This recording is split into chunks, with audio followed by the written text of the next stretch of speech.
Last લેક્ચરમાં આપણે કેપેસિટરોના શ્રેણી જોડાણ અને સમાંતર જોડાણ વિશેની માહિતી મેળવી ગયા. હવે આ લેક્ચરમાં આપણે સમાંતર જોડાણ અને શ્રેણી જોડાણના દાખલા બીજું ખાસ અગત્યનું, અત્યાર સુધી આપણે કેપેસિટન્સના જે સમીકરણ જોઈ ગયા છે એની તમને માહિતી આપી દઉં. સૌથી પહેલા કેપેસિટન્સનું સમીકરણ શું હતું? C બરાબર Q ના છેદમાં V. બીજું શું હતું? C બરાબર એપ્સિલોન 0 A ના છેદમાં A. સમાંતર પ્લેટ કેપેસિટર વચ્ચેનું જોડાણ. ગોળાનું કેપેસિટન્સ શું હતું? C બરાબર 4 પાઈ એપ્સિલોન 0 ઇન્ટુ R. એના પછી આપણે સમીકરણ જોયું એ છે શ્રેણી જોડાણ. શ્રેણી જોડાણનું સૂત્ર શું હતું? 1/c બરાબર 1/c1 plus 1/c2 plus 1/c3 plus up to ... 1/cn. સમાંતર જોડાણનું સમીકરણ આપણે શું જોઈ ગયા? C બરાબર C1 plus C2 plus C3 plus ... cn. તો હવે આના પરથી આપણે સ્વાધ્યાયનો દાખલો 5મો, સ્વાધ્યાયનો દાખલો 6થો, સ્વાધ્યાયનો દાખલો 7મો અને સ્વાધ્યાયનો દાખલો 8મો, આ ત્રણ વિશે 4 દાખલા અત્યારે આપણે ગણવાના છે. તો પહેલા આપણે જોઈએ સ્વાધ્યાયનો દાખલા 5માની રકમ શું કહેવા માંગે છે. જોજો, પ્લેટો વચ્ચે હવા હોય તેવા સમાંતર પ્લેટ કેપેસિટન્સનું કેપેસિટન્સ 8 પાઇકોફેરેડે છે. જો પ્લેટો વચ્ચેનું અંતર અડધું કરવામાં આવે તો તેમની વચ્ચેના અવકાશને ડાઇલેક્ટ્રિક અચળાંક 6 ધરાવતા દ્રવ્ય વડે ભરી દેવામાં આવે તો તેનું કેપેસિટન્સ કેટલું થશે? પહેલા તમને જે કેપેસિટન્સ આપેલું છે એ હવાના માધ્યમમાં આપેલું છે, બરાબર.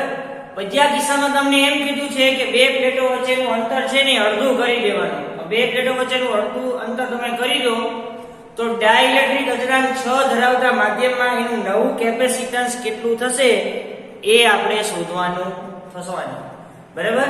તો સ્વાધ્યાયનો દાખલો 5મો જે તમને આપેલો છે એની રકમ તમને જે પ્રમાણે આપેલી છે ને એ પ્રમાણે અહીંયા આપણે એની માહિતી તારવી દઈ. સ્વાધ્યાયનો દાખલો 5 આપેલી માહિતી, શું માહિતી તમને આપેલી છે એ જોઈ લો. કે આપેલી માહિતી, બરાબર. સૌથી પહેલા તમને જે આપેલું છે હવાના માધ્યમમાં કેપેસિટન્સ આપેલું છે. પહેલા પૂછો આપેલી માહિતી હવાના માધ્યમમાં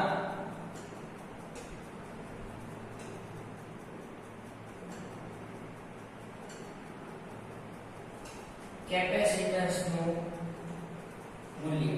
તમારી પાસે સૂત્ર આવું હતું: C બરાબર એપ્સિલોન 0 A ના છેદમાં D. આ કેટલું આવ્યું છે? 8 પાઇકોફેરેડ. એપ્સિલોન 0 A ના છેદમાં D 8 ગુણ્યા 10 ની -12 ઘાત એપ્સિલોન 0 A ના છેદમાં D. આ સમીકરણ નંબર 1 થઈ ગયું હતું. હવે જોજો, અહીંયા ધ્યાન રાખજો.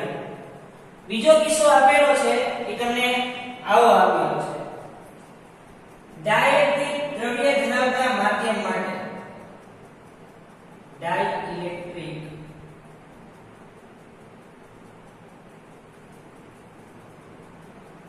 દ્રવ્ય ધરાવતા માધ્યમ માટે શું થાય? C ડેશ બરાબર એપ્સિલોન A ના છેદમાં D. આવું તમે સૂત્ર જોઈ ગયા છો. પરંતુ આ સમીકરણ નંબર 2 કહી દો. પરંતુ એપ્સિલોન R બરાબર K બરાબર એપ્સિલોન ના છેદમાં એપ્સિલોન 0. આવું તમે સમીકરણ જોઈ ગયા છો. એપ્સિલોન ને કરતા બનાવું તો તમે શું લખી શકો? K એપ્સિલોન 0 લખી શકો. સમીકરણ 2 નીચે મુજબ લખતા, સમીકરણ 2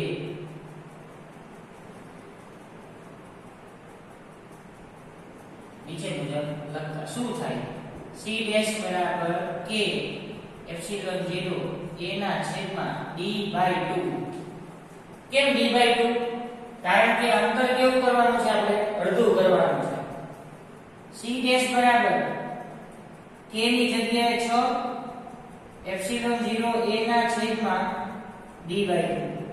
છેદનો છેદ ક્યાં જતો રહે અંશમાં તો c ડેશ બરાબર 12 ગુણ્યા એપ્સિલોન 0 a ના છેદમાં d તો c ડેશ બરાબર 12 ગુણ્યા એપ્સિલોન 0 a ના છેદમાં d બરાબર તમે શું લખી શકો 8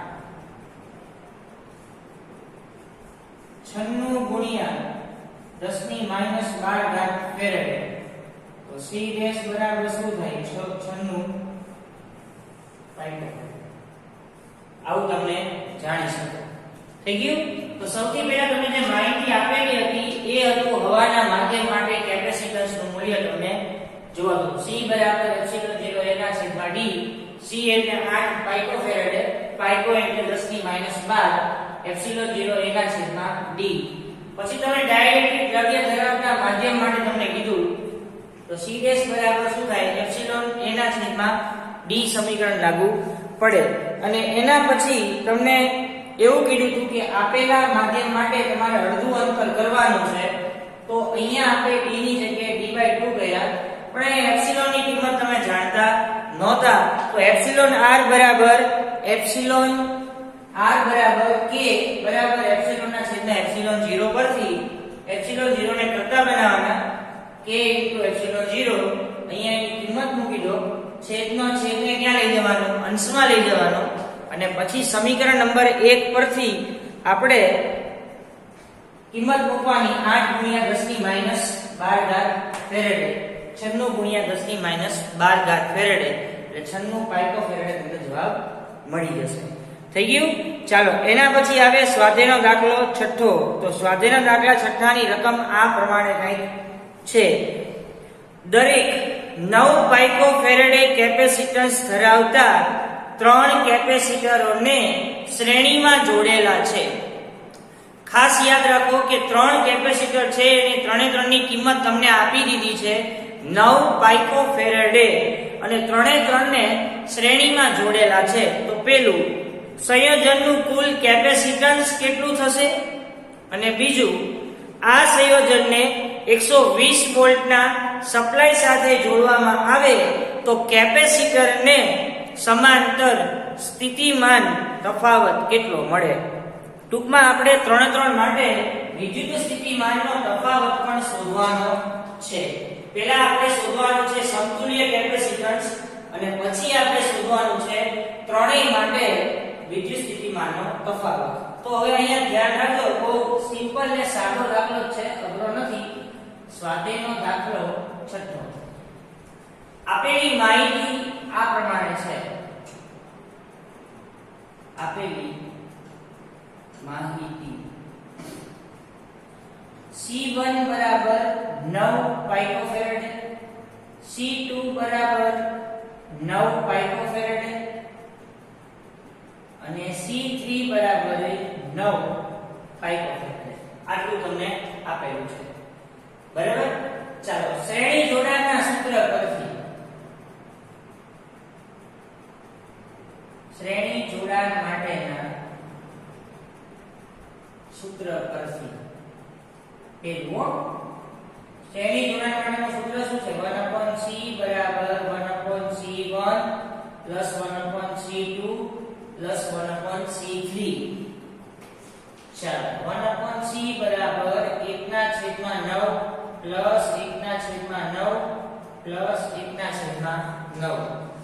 ચાલો 1/c બરાબર 3/9 મેં કીધું તું પદ ઉલટાવવાનું ભૂલવાનું નહીં તો c બરાબર 9/3 બરાબર 3 પાઇકોફેરેડે તો આ ત્રણ કેપેસિટન્સ નું તમને સમતુલ્ય કેટલું મળે 9 પાઇકોફેરેડે જેટલું મળી જાય હવે તમારે શું કરવાનું છે આ ત્રણેયને શ્રેણીમાં જોડી અને પછી એનું દરેકે દરેક કેપેસિટન્સ વચ્ચેનો વિદ્યુત સ્થિતિમાનનો તફાવત શોધવાનો છે તો અહીંયા આપણે p કરી અને આકૃતિ ડ્રો કરીએ તો આ પહેલું કેપેસિટર આ બીજું કેપેસિટર અને આ ત્રીજું કેપેસિટર બરાબર અને આ ત્રણેય વચ્ચે સંયોજન એટલે બધાયનો 120 વોલ્ટેજનો વોલ્ટેજ આપેલો છે 120 વોલ્ટની તમને બેટરી આપેલી છે બરાબર હવે શું કરવાનું અહીંયા C1 આ C2 આ C3 શ્રેણીમાં જોડેલા છે એટલે બધા ઉપરનો વિદ્યુતભાર તો સરખો જ રહે. અહીંયા V1 અહીંયા V2 અને અહીંયા V3. આપણે આ V1 V2 અને V3 શોધવાના છે. તો V1 V2 અને V3 શોધતા પહેલા આખે આખા તંત્ર માટેનો વિદ્યુતભાર કેટલો થાય એ આપણે શોધવો પડે. બરાબર? તો અહીંયા ધ્યાન રાખજો. આકૃતિમાં દર્શાવ્યા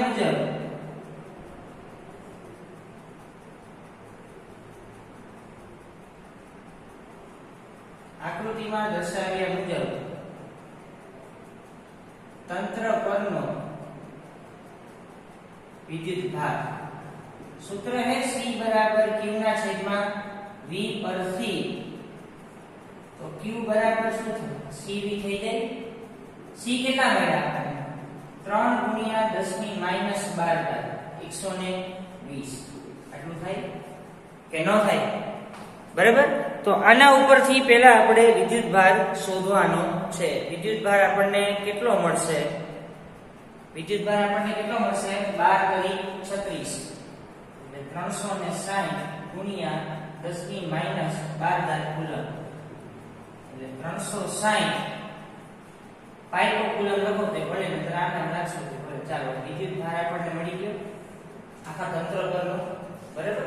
હવે તમારે શું કરવાનું એ તમે જુઓ. ચાલો પ્રથમ કેપેસિટન્સ માટે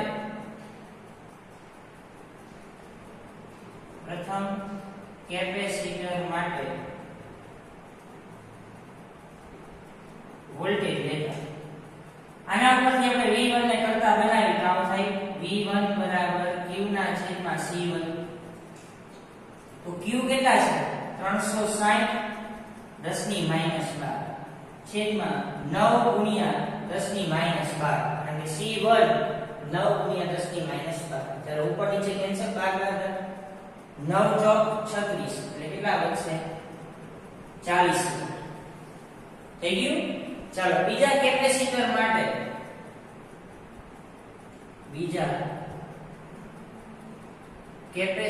માટે વોલ્ટેજ V2 બરાબર Q ના છેદમાં C2. Q એટલે 360 10 ની -12 છેદમાં 9 ગુણ્યા 10 ની -12 એટલે V2 બરાબર કેટલા થશે? 40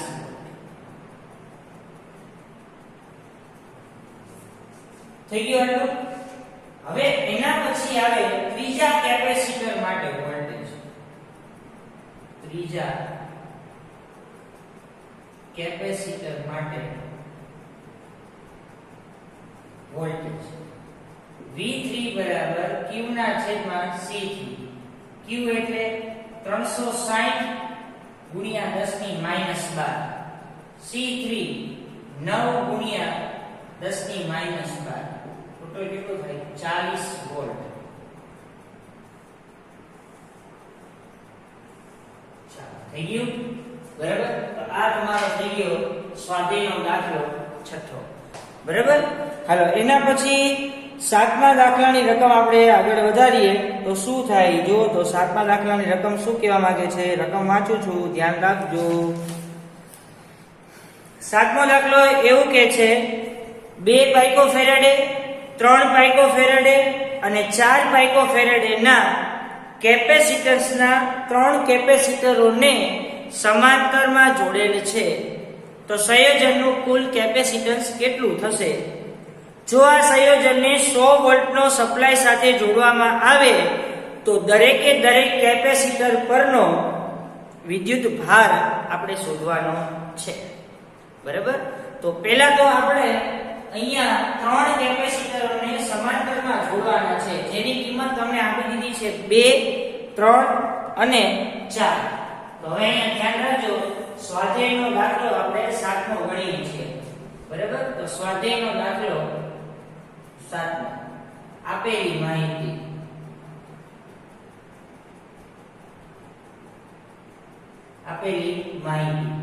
C1 બરાબર 2 પાઇકોફેરેડ C2 બરાબર 3 પાઇકોફેરેડ અને C3 બરાબર 4 પાઇકોફેરેડ. આપેલા તમામ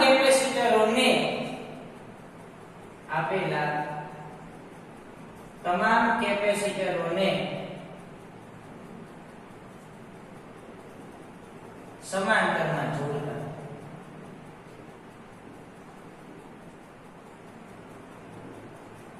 ચાલો સમાંતર જોડાણનું સૂત્ર શું છે આપણી પાસે? તો કે સૂત્ર C બરાબર C1 plus C2 plus C3. Direct બધાનો શું કરી નાખવાનો? સરવાળો. તો C બરાબર શું થાય? 2 plus 3 plus 4.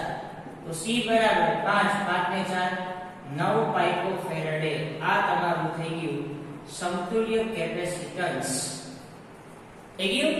હવે દરેકે દરેક પરનો આપણે શું શોધવાનો છે? વિદ્યુત ભાર શોધવાનો છે. અને ત્રણે ત્રણ કેપેસિટરને આપણે શેમાં જોડેલા છે? તો કે ત્રણે ત્રણ કેપેસિટરોને આપણે સમાંતરમાં જોડેલા છે. આ ત્રણે ત્રણ કેપેસિટરોને આપણે સમાંતરમાં જોડી દીધું. આ બીજું કેપેસિટર.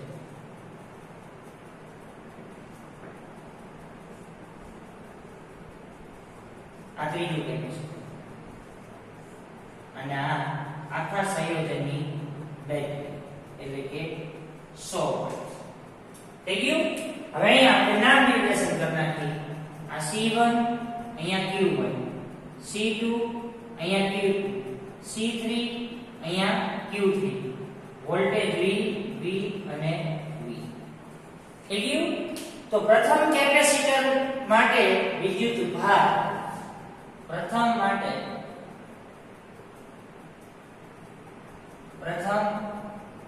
કેપેસિટર માટે વિદ્યુત ભાર. ચલો Q બરાબર CV પરથી Q1 બરાબર શું થાય? C1 * V. આ સૂત્રનો મેં ઉપયોગ કર્યો. એમાં આપણે Q ને શું બનાવ્યા? કરતા બનાવ્યા.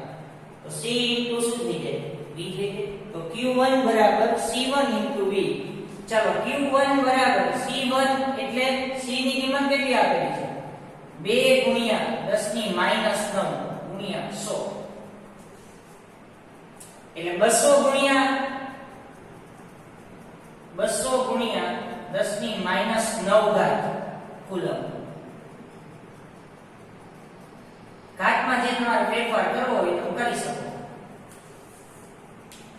બરાબર? ઘાતમાં તમારે જે પણ કાંઈ ફેરફાર કરવો હોય તો પાઇકોફેરેડે આપેલું છે ને, પાઇકોફેરેડે છે એટલે અહીંયા શું થશે? 10 ની -12. ઘાતમાં તમારે જે ફેરફાર કરવો હોય એ તમે કરજો તમારી રીતે. બરાબર? લો ચાલો એના પછી બીજા કેપેસિટર માટે વિદ્યુત ભાર. બીજા કેપેસિટર માટે વિદ્યુત ભાર શું થાય? Q2 બરાબર C2 * V. Q2 બરાબર C2 કેટલા આપેલા છે? 3 ગુણ્યા 10 ની -12 ગુણ્યા 100. તો Q2 બરાબર 300 ગુણ્યા 10 ની -12 ઘાત કુલમ. ચાલો થઈ ગયું આટલું. એના પછી ત્રીજા કેપેસિટર માટે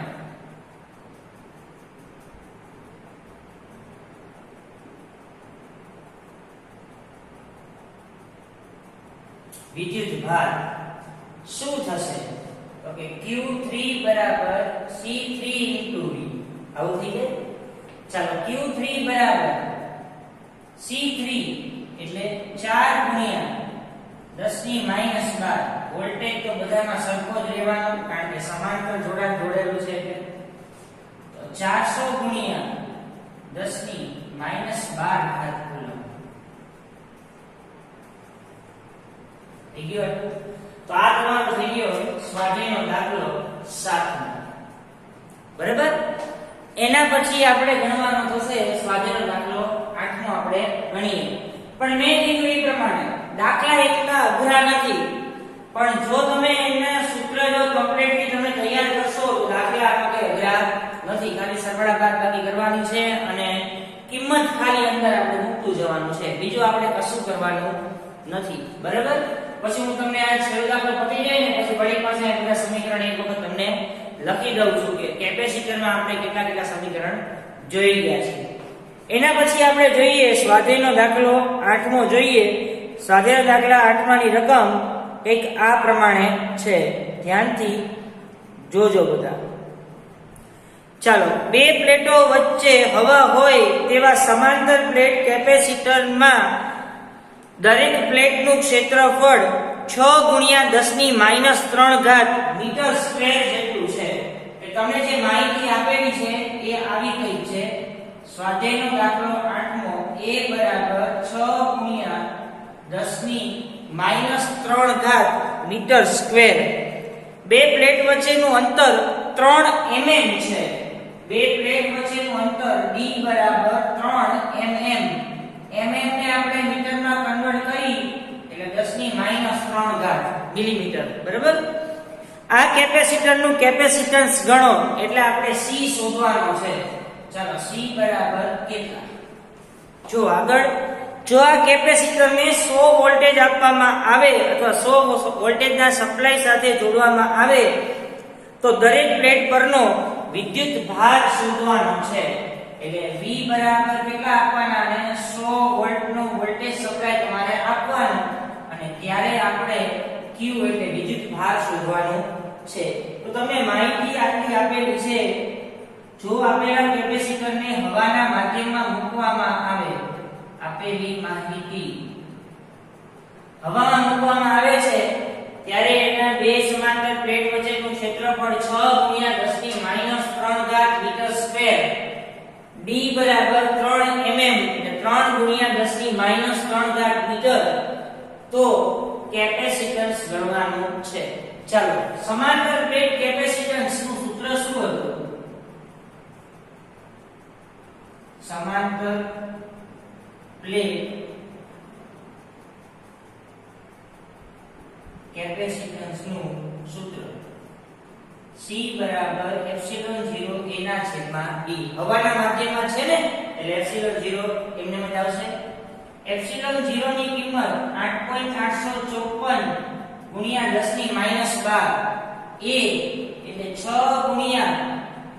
× 10⁻³ છેદમાં d એટલે 3 × 10⁻³ તો c બરાબર તમને જવાબ મળશે 17.70 × 10⁻12. આવો જવાબ મળશે 17.70 × 10⁻12 ફેરેડ. હવે 10⁻12 આવી ને તો 10⁻12 શું સૂચવે? તો કે પાઇકો ફેરેડ સૂચવે. તો તમને કેપેસિટન્સ આટલું મળી ગયું, બરાબર. હવે તમને વોલ્ટેજ આપેલો છે, C આપેલો છે, તો Q તમારે શોધવાનો છે. તો અહીંયા P કરી આપણે લખી છે.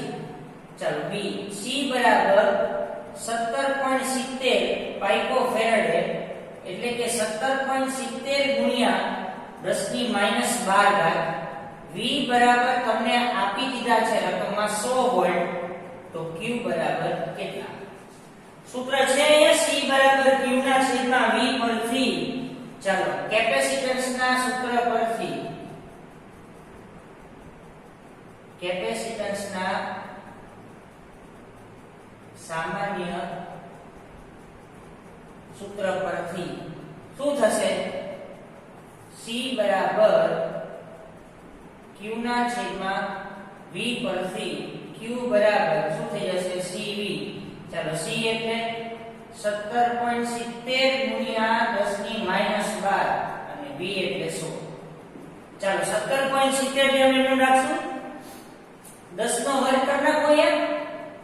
17.70 × 10⁻12 × 10⁻2 કુલમ. તો Q બરાબર 17.70 × 10⁻10 કુલમ. આવું થાય કે ન થાય? ચાલો, આપણે એક ઘાત ડાબી બાજુ ઘસી એટલે આવું થઈ જાય 1.77 × 10⁻9 કુલમ અને 10⁻9 એટલે શું થઈ જાય? નેનો. ચાલો, થઈ ગયું. તો વિદ્યાર્થી મિત્રો, આપણે આ સેશનમાં ચેપ્ટર નંબર 2 પાઠ 14 વિદ્યુત સ્થિતિમાન અને કેપેસિટન્સ નો 14મો ભાગ માં આપણે દાખલાનો સેશન પૂરો કર્યો છે. સ્વાધ્યાય દાખલો 5મો, 6થો, 7મો અને 8મો ટોટલ 4 દાખલા આ સેશનમાં આપણે પૂરા કરી દીધા છે. હવે નેક્સ્ટ લેક્ચરમાં છે ને આપણે કેપેસિટરમાં સંગ્રહિત ઊર્જાનું સમીકરણ મેળવવાનું છે અને પછી એને રિલેટેડ આપણે આગળ દાખલા ગણીશું. Okay, thank you.